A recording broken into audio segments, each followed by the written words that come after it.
ya disebabkan ya kita yang membawa i-nya itu kepada Allah Subhanahu wa Ta'ala.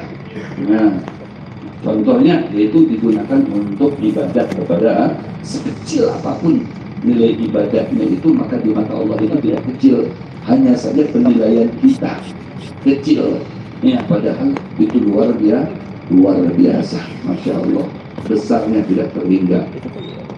Nah, makanya oleh Nabi SAW 2 rakaat itu lebih dicintai, lebih disukai daripada dunia semuanya ya.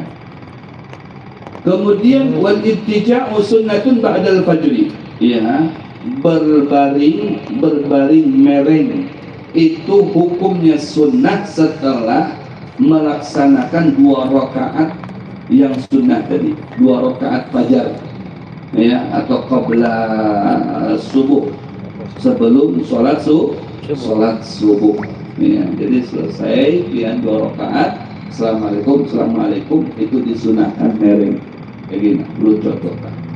Nah ya, bisa disorting ke sini biar melihat hubungannya. Dicontohkan kan begini, bukan mencontohkan guringnya ini ya, jadi kan seperti ini contoh.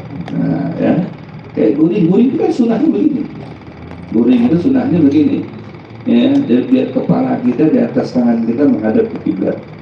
Nah begitu, tapi jangan lawas-lawas, karena kalau kelawas udah guring pulang ujung-ujungnya subuhnya tertinggal. Jangan lawas-lawas.